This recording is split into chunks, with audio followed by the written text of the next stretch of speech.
já jsem prasátko Pepa. A tohle je můj malý bratříček Tom. A tohle je moje maminka. A tohle je můj tatínek. Aneška a Eliška uvádí prasátko Pepina. Dnes je ten krásný den, kdy šla Pepa a její rodina na oběd do restaurace na lodi.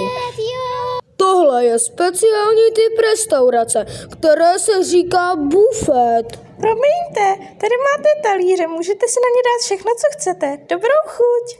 Jupi, Tomíku, jdeme! V restauraci je úplně všechno, od pici až po jablka. Co by si zdala k jídlu, Pepo? Špagety jsou moje oblíbené. Máš pravdu, ale dala jsi jich trochu moc, dej mi jich trochu, ať už jich nemáš tolik. O, dobrý nápad.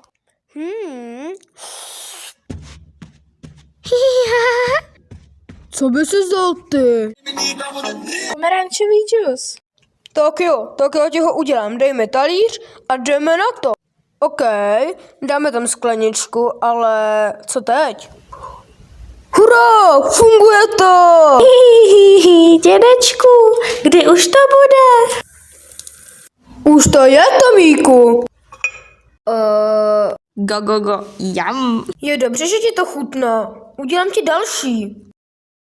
Tak jo, Pepo, už jsem tady. Pepo?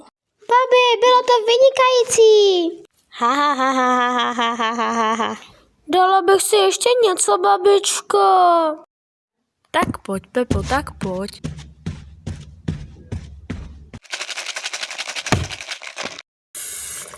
Tomíku, je, paní Králíčková, nedala byste nám další pomeranče, prosím? Dobře.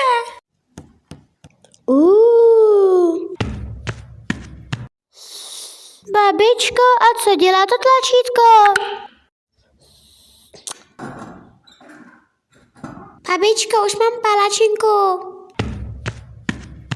Děkujem. Tak, aby toho bylo víc. Tak, konečně si dodat jídlo. Bylo to vynikající. Dojedeno. To asi bude převlečená žízeň. Běž si za dědečkem, určitě ti něco dá. Co se to tam děje? Běž.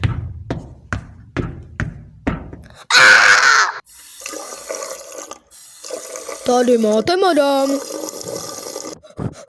Tady.